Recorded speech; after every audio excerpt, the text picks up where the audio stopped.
Hey movie fans, time for another How It Could Work, where I take a look at various comic book characters, events, so on and so forth, and say how they could be adapted into a movie. Last time, I tried to explain how one of my all-time favorite comic book characters, Nightwing, could be translated into the big screen. So today, we're going to be taking a look at one of my all-time favorite events in comic book history, the death of Superman. Yes, the Man of Steel himself has actually died before, in a rather grisly way for the character. It was a groundbreaking event in comics, and it deserves to be a groundbreaking event in the world of comic book movies. I'm going to tell you how.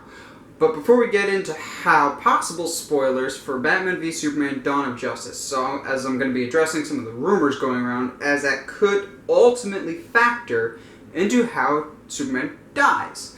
So, that being said, here we go. So, in the Batman v Superman Dawn of Justice rumor mill online and whatnot, it's been said that there's this big force that's gonna cause Batman, Superman, and Wonder Woman to all unite as a team to ultimately beat. Now, that doesn't automatically scream Lex Luthor to me, because Lex Luthor is more of a mental, not physical opponent. But there's a rumor circulating, and I'm starting to believe it more and more as we hear from Batman v Superman, that Lex Luthor takes the corpse of General Zod, who was killed by Superman at the end of Man of Steel, and he brings that corpse back to life to create Doomsday. Now, Doomsday in the comics is the thing that killed Superman. He beat Superman to death, like a physical fight. Like, these two were heavyweights slugging it out. Now, in my world, I would have waited to put Doomsday in another Superman movie on his own. It needs to be Superman alone fighting Doomsday.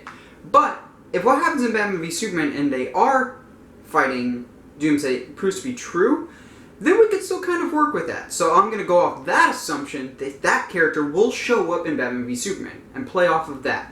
So in Batman v Superman, I'm assuming the Trinity of Wonder Woman, Batman, Superman ultimately defeat Doomsday, but they're not really a cohesive unit. They only just teamed up, so they're kind of shaky as a unit at first. That helps explain why Superman is able to defeat Doomsday on his own later. Because had they been working as more of a cohesive unit, they could have defeated Doomsday more easily. But considering the fact that they never worked together, I'm assuming for this movie, it makes it more believable that it takes three of them to beat this ultimate force. So after Batman v Superman, they're all buddy-buddy. And I would wait until either Man of Steel 2 or Man of Steel 3, a solo Superman movie, and you bring Doomsday back. Because Doomsday cannot die. He keeps coming back. That he's just a force of nature. He's just terrifying. He comes when Superman is at his most peaceful. Metropolis hasn't seen any crime ever since the events of Justice League 1, whatever that is. I'm just assuming that it's going to be like an Avengers scale attack. So Metropolis has been completely safe, and Superman is just like, this job's pretty easy. Then Doomsday comes back, and he is back for a vengeance. He is ticked off, and he's coming for Superman. So it's Superman versus Doomsday. But wait, what about Batman? What about Wonder Woman? That problem needs to be remedied. The problem that Marvel movies actually have in my mind, and a lot of other people have complained about, I've read, and it's totally justified, is in Marvel movies, why don't we see more crossovers of other heroes helping each other out? Case in point, Iron Man 3. Where was S.H.I.E.L.D.? Where was Captain America? Where was anybody to help out Tony? And to a certain extent in some other movies. So that needs to be remedied for DC. They would be smart to learn from some of Marvel's mistakes. Yes, Marvel does make mistakes on occasion, and that's one of them. In this case, Wonder Woman's movie and Batman's movie are taking place at the same time as Superman's. That way they have an actual reason to say why they didn't come help Superman, because they were busy with their own thing. Wonder Woman, it makes most sense for her to face her arch enemy, maybe Ares. Batman, if you watch my Nightwing video, at this point Batman is probably facing the Court of Owls on his own. That's a whole wide city attack. That needs Batman and the entire Bat family's attention, hence why he can't help. So it's Superman versus Doomsday. As I said, Superman's gotten a little complacent. He thinks this job is easy, he can do this. So when he sees Doomsday roll up, he's even more proud. He's like, yeah, we beat you before, we can do it again. But Superman forgets he had two other people helping him. He needs to do this on his own. So when he starts fighting Doomsday, he's just getting whooped because he completely underestimates his opponent. He's just getting beat to the ground. He's getting one hit off for every 5 that Doomsday's getting on him. It's just a massacre. And for the first time, we actually see Superman start to bleed. But he's not giving up. He's Superman. He's fighting back. He's doing everything in his power. But Doomsday keeps pounding and pounding with resilience that we haven't seen in a villain before. He really just utterly wants to destroy anything in his path. And his eyes are locked solely on Superman and destroying what's left of the man and the city. So they're going to town. It's an all-out heavyweight slugfest. And as the more the fighting goes on, the more the city is just in shambles. The destruction that happened at the end of Man of Steel, that's the level of destruction I would have liked to have seen with Doomsday, as it was evident in the original comic book. Just a fun side note, I actually have the Death of Superman comic. Fantastic comic, one of the most famous of all time. You could probably find it in a lot of places, so if you ever can find it, I really, really recommend you pick it up. It's fantastic. So these two are fighting, and as the more the fighting progresses and progresses, Superman gets angry and angrier because he needs to dig down deep. He's never had to fight this hard before. And it's just a violent affair. It's not a pretty comic. Superman is definitely on the losing end. He needs to find something within himself to beat Doomsday. They're going back and forth. He finally lays a good hit on Doomsday, but that's not going to put him down forever. That just gives him enough time to catch his breath for just a little bit. Doomsday sends Superman flying through a building, and if we really, really wanted to go there, and I kind of would recommend it as long as it doesn't feel forced, Superman ends up next to Lois Lane. This gives them a chance to have a nice goodbye. Like Lois is telling him, stay, stay, stay, you don't have to do this, call in some help. But Superman, of course, has to be the hero and has to make the ultimate sacrifice, and it has to be a big one. He flies in for the last time and just slugs like his life and all the city of Metropolis depends on it. It's two heavyweights in the middle of the ring just slugging it out, with both of them connecting for one final time. They're both just laying on the ground in exhaustion. One, being Doomsday, is dead. Superman, not far behind.